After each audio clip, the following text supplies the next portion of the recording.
Au commencement, la Terre, c'était l'enfer.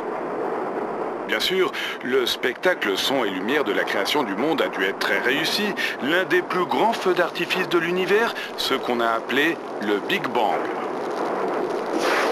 C'était il y a 15 milliards d'années. Aujourd'hui, dans le genre spectacle grandiose de la nature, restent les volcans. C'est toujours très réussi, même s'ils font plutôt figure de gros pétards, comparés au Big Bang. Et si aujourd'hui les volcans peuvent tranquillement faire trempette dans les océans qui les baignent, c'était inimaginable quand notre planète est née. Il n'y avait pas une goutte d'eau qui vive sur Terre. Il faudra être patient, car après le chaos des débuts, la Terre devra s'arrondir et se refroidir. Il lui faudra 400 millions d'années. Son cœur est toujours très chaud, mais vers la surface, vers la croûte terrestre, 6370 km plus loin pour être précis, l'eau va faire son apparition. D'abord sous forme de vapeur. Pendant près de 100 millions d'années, il va pleuvoir de plus en plus. À 4 milliards, un gigantesque océan recouvre les terres. Et depuis 4 milliards d'années, toute l'eau présente sur la Terre, c'est la même. À la goutte près. Nous disposons, depuis son apparition, de 1400 millions de kilomètres cubes, soit 400 fois le volume de la Méditerranée. Mais que se cache-t-il à l'intérieur d'une goutte d'eau? Une tête de souris de dessin animé, à l'envers.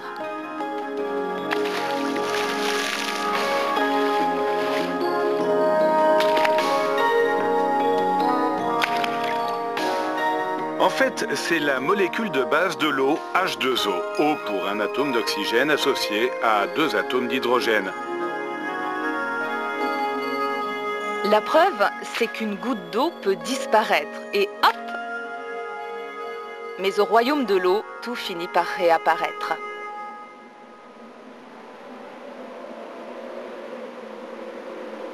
Effectivement, même ici, même au royaume des sables où le désert fait des vagues, eh bien, oui, même ici, il y a de l'eau. Vous pensez peut-être que ce lézard des sables est en train de régler la circulation. Vous brûlez.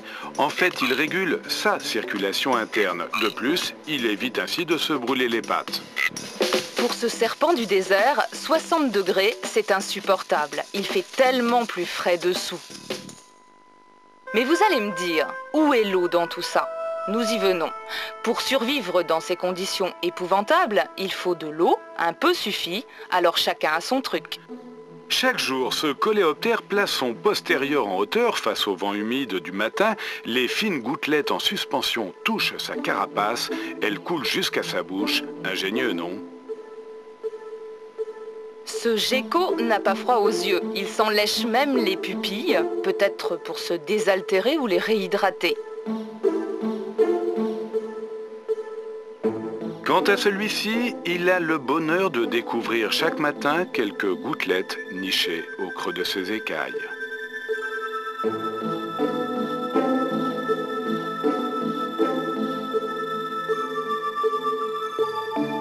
Quelquefois, la nature sait se montrer généreuse. Une énorme goutte d'eau, de quoi s'enivrer un long moment.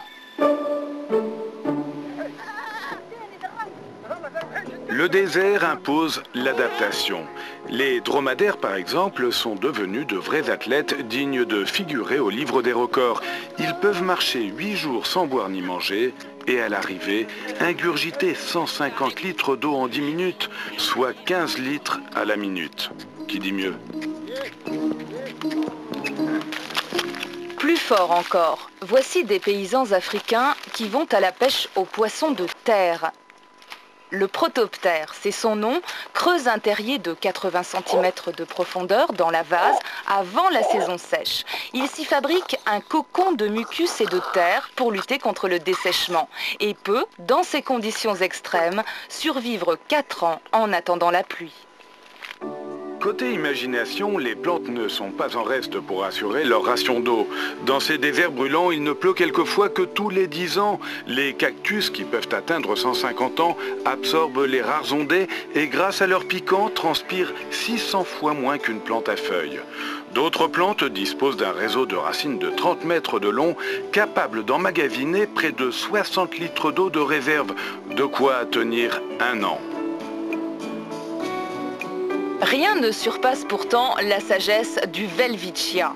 Plus sobre qu'un chameau, il récupère les brouillards matinaux grâce à ses 2 immenses feuilles de 4 mètres qui s'enroulent sur elles-mêmes. L'eau transite ensuite jusqu'aux racines. Certaines de ces plantes seraient âgées de plus de 1000 ans, comme quoi la sobriété ça conserve.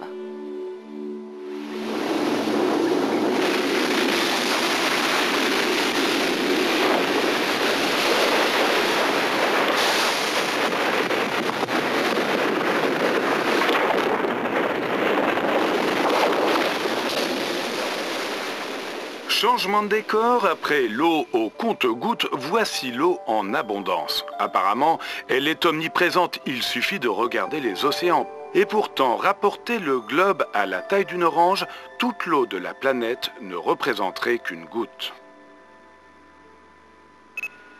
Et dans cette goutte, 97,2% c'est de l'eau salée. Reste l'eau douce, soit 2,15% de glace, a priori inutilisable. Et 0,65% seulement d'eau disponible, ce sont les lacs, les fleuves et les nappes souterraines. Eh bien oui, l'abondance est trompeuse. Des chutes Victoria à la petite cascade de vos vacances, ne vous laissez pas abuser, l'eau est rare sur Terre. Pire, il faut se contenter des ressources directement disponibles, de celles qu'on voit et de celles qu'on voit moins.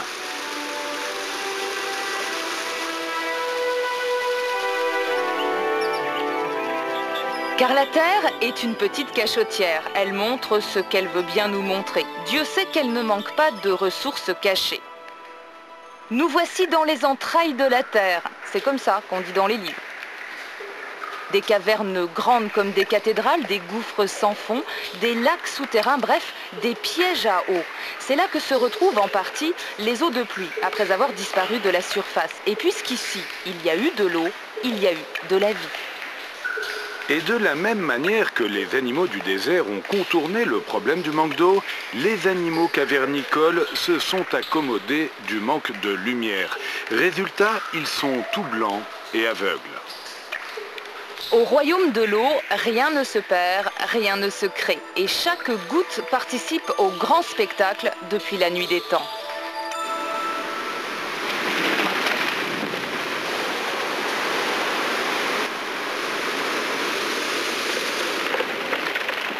Le spectacle, c'est le cycle de l'eau. Une eau parfois déchaînée, certes, mais rassurez-vous, ça n'est pas toujours comme ça.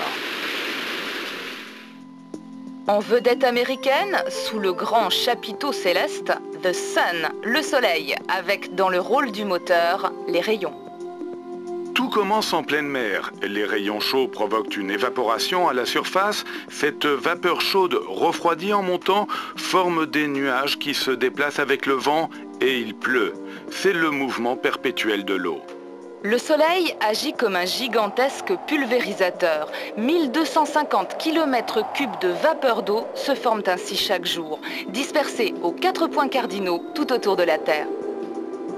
Autre précision, lorsqu'il pleut, 60% de l'eau s'évapore, 15% s'écoule dans les cours d'eau et 25% disparaît sous terre, une partie de cette eau finissant toujours par retourner à la mer. Tous les reliefs, toutes les parties de la Terre participent à ce grand spectacle, certaines plus que d'autres. Ainsi, les forêts sont de véritables humidificateurs. Un hectare libère chaque jour entre 20 et 50 tonnes d'eau. Un chêne, à lui tout seul, peut libérer quotidiennement 500 litres d'eau. La Terre, c'est comme un homme, ça transpire. Et comme incontestablement l'homme a vu le jour grâce à l'eau qui l'avait précédé, il en reste quelque chose.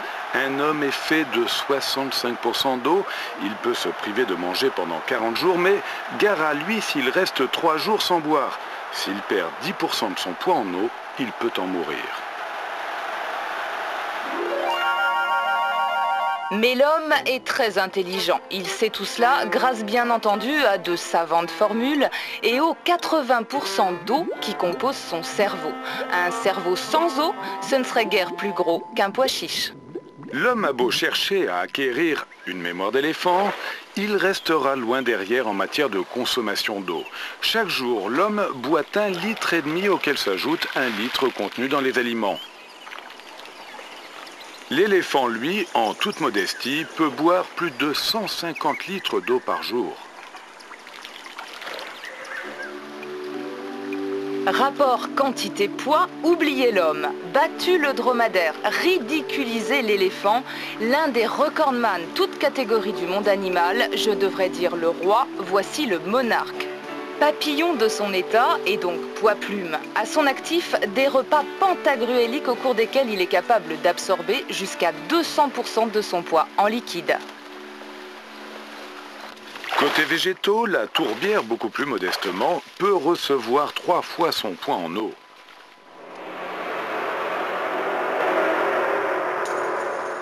Et on aurait pu en rester là, à regarder tranquillement l'eau couler sous les ponts. Mais l'homme a très vite compris tout l'intérêt et toute la richesse de cet or liquide. Les Égyptiens, les premiers, 3000 ans avant Jésus-Christ, ont mis au point une distribution d'eau particulièrement performante. Il faut dire qu'ils avaient un allié de choix, le Nil. Et on ne rigolait pas avec l'eau. Une administration très puissante contrôle, mesure, construit et arbitre tout ce qui touche à l'eau. C'est l'époque des premiers travaux hydrauliques.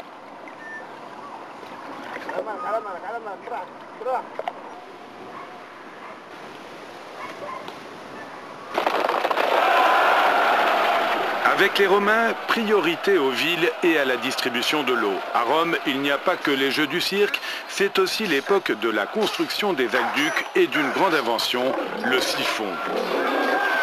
Mais déjà, le confort se paye. Le débit d'eau est calibré en unités de mesure, comptage précis et redevance au trésor. En payant beaucoup plus, il était même possible pour les riches de se faire installer l'eau dans leur demeure. L'eau courante, déjà. Revers de ce luxe, le Cloaca Maxima, un énorme égout à ciel ouvert. Imaginez l'odeur. Au Moyen-Âge, il n'y a pas que des fiers chevaliers. Il y a aussi des artisans, tanneurs, bouchers, teinturiers.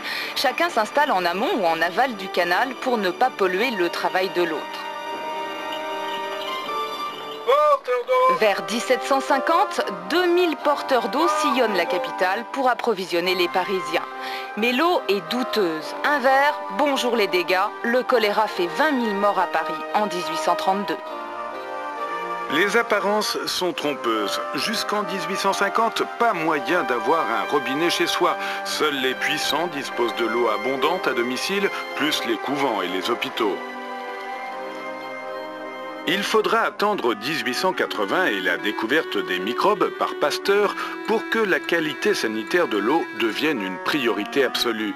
Nous buvons 90% de nos maladies, disait-il.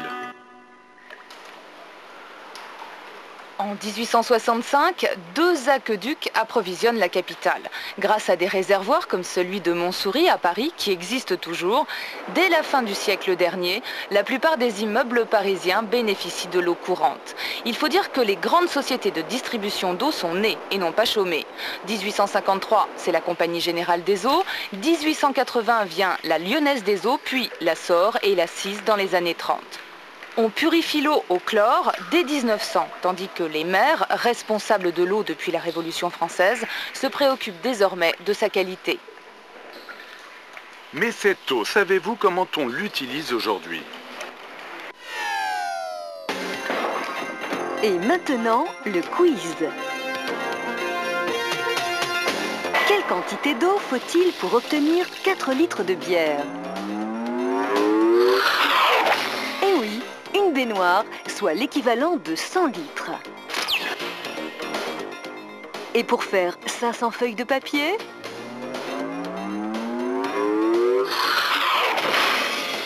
Trois baignoires. À votre avis, combien faut-il d'eau pour fabriquer une voiture? 350 baignoires. Et pour produire une tonne de maïs? 5500 baignoires. Vous vous rendez compte? Et oui, toujours plus. Les hommes sont de plus en plus nombreux et leur vie trépidante demande toujours plus d'eau. La tâche est colossale. Peu après le début du siècle, une commune sur 4 seulement dispose de l'eau courante. À la fin des années 80, 99 Français sur 100 en bénéficient. L'eau potable est enfin disponible pour tous. Seulement, voilà, il faut aussi satisfaire les besoins agricoles et industriels, de gros besoins qui pompent les 2/3 de la ressource. Autre difficulté, les réserves d'eau douce ont un gros défaut. Elles sont très mal réparties sur la planète et en plus, la pluie ne tombe pas autant partout. 680 mm seulement en Afrique contre 1600 mm par an en Amérique. Certaines populations mesurent donc chaque jour le prix du précieux liquide. Pas question pour ces pygmées de gaspiller. La pluie de la veille est précieusement recueillie dans des feuilles de bananier. Peut-être pour se faire pardonner un peu cette mauvaise distribution des cartes, la nature a laissé derrière elle de petits trésors cachés en cas de nécessité. Grâce à l'arbre du voyageur, un coup de machette et hop, 1 litre d'eau douce. D'une manière générale, les pays pauvres ne bénéficient pas de l'eau nécessaire. Certes, les ressources dans ces zones désertiques sont moindres, mais c'est avant tout l'argent qui manque pour les exploiter. Inégalité des hommes devant l'eau. 50 litres par jour pour un habitant du tiers-monde, 150 litres pour un Français, 300 pour un Américain. Le problème, c'est que l'eau naturelle est rarement très propre à la consommation. Et pour que chacun d'entre nous, chacun des 60 millions de Français puisse effectuer chaque jour le geste simple, le chemin est long. 6 milliards de mètres cubes d'eau consommables à fournir chaque année. Une tâche gigantesque. Et pour quoi faire? Pour boire, pour se laver les mains, pour faire la cuisine, pour tirer la chasse. Bref, pour faire plein de choses indispensables. Et vous pouvez faire tout cela car la France est un pays plutôt favorisé. Vu ce que l'on trouve dans cette rivière, ce n'est pas ici que l'on va pomper, car la première étape du traitement de l'eau potable, c'est de la pomper, de la prélever dans un fleuve par exemple, et de s'assurer que l'endroit où l'on pompe est bien protégé. Mais même dans ces conditions, notre molécule n'a pas franchement bonne mine. Alors, au programme, une véritable cure de remise en forme. Dans ces usines de traitement, l'eau brute qu'on a pompée va subir un vrai régime minceur d'une sévérité sans égale. Entre l'entrée et la sortie, notre H2O devra être capable de satisfaire à 63 critères de qualité. Il va falloir perdre tout le superflu. Grâce à des sortes de passoires, on filtre les gros déchets, les bouts de bois en tout genre par exemple. Après avoir été dégrillée et tamisée grossièrement, l'eau va passer dans des filtres de plus en plus fins. En fait, les techniciens utilisent des méthodes ultra sophistiquées pour reproduire ce qui se passe dans la nature. Et tout au long de ce parcours du combattant façon passoire, des contrôles très stricts, précaution maximum. La molécule doit passer en continu des examens et des analyses. Elle affiche alors une qualité qui doit permettre en théorie à un individu de boire 1 litre de cette eau par jour pendant 70 ans sans aucun risque. Ça remplit d'aise notre petite molécule qui se sent déjà beaucoup mieux. Il faut dire qu'elle a été en plus décantée, clarifiée et affinée. C'est dire si elle a déjà perdu pas mal de superflu. Après le régime physique, le régime biologique. On lui fait faire un détour par ces hôtels de luxe pour bactéries, petites bébêtes charmantes dont la seule occupation est de dévorer à longueur de journée tous les résidus de pollution présents dans l'eau. Elles mangent tellement que leur seul poids suffit ensuite à les faire tomber au fond. Adieu la pollution et les bactéries. Dernière étape, le régime chimique ou traitement chimique. La chasse aux virus et aux microbes est ouverte. C'est la désinfection à l'ozone ou au chlore. À ce moment-là, l'eau est devenue potable. Ultime vérification avant d'emprunter quelques-uns des 600 000 km de canalisation des circuits de distribution. Pour que l'eau ne tombe pas malade pendant le trajet, une petite goutte de chlore pour l'équivalent de 5 baignoires. En tout cas, indispensable pour les 2 jours du voyage en moyenne de l'usine de traitement jusqu'à chez nous, jusqu'au robinet. Mais justement, ça ne vous dirait pas de vous occuper de la suite? Tenez, essayez avec le jeu SimCity. Vous allez vous prendre pour le maire de la ville. Bon, allez-y, à vos commandes. Pour être sûr d'avoir de la pression à tous les robinets, quelques châteaux d'eau. Ça vous permet aussi de stocker l'eau. Mais pour distribuer, pour aller du château d'eau au robinet, casse-tête. La distribution, c'est comme un iceberg. On n'envoie pas la plus grosse partie, ça se passe sous terre. Et allons-y pour les grosses canalisations en fonte et en béton armé. Non, vous n'oubliez pas toutes les connexions et les ramifications en plastique. Pensez à bien les enterrer à cause du gel. Bon, installez maintenant le centre de contrôle informatisé, bien sûr, pour surveiller les installations, guetter les fuites, évaluer le niveau des réserves, contrôler les débits, les pressions et la qualité. Ah, ça n'est pas les travaux d'Hercule, mais il y a du travail pour les 50 000 acteurs de la distribution d'eau en France. Et eux, ils le font pour de vrai tous les jours. Dans certaines parties du monde, tout ça n'existe pas. Et plus d'1 milliard d'hommes et de femmes et d'enfants ne disposent pas d'un minimum de 20 litres d'eau par jour pour vivre décemment. Et chez nous, l'eau, à quoi ça sert? 1 litre pour boire, 10 litres pour laver à la main, 40 pour la machine. 5 à 6 litres pour faire la cuisine. 80 000 litres pour les piscines particulières. 80 litres pour une douche de 4 à 5 minutes. 500 litres par jour pour une famille de 4 personnes, en majorité pour l'hygiène et le nettoyage. « 20 litres par mètre carré pour la pelouse, soit beaucoup plus que pour une douche. 200 litres pour un bon bain chaud. Et 10 litres pour la chasse d'eau.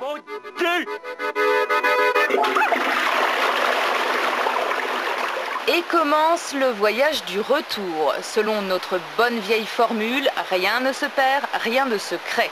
1 litre d'eau propre devient 1 litre d'eau sale.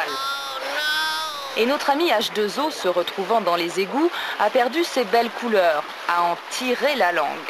Plutôt qu'une remise en forme cette fois, petit détour par les urgences, car pas question qu'elle rejoigne sa jolie rivière de campagne dans cet état.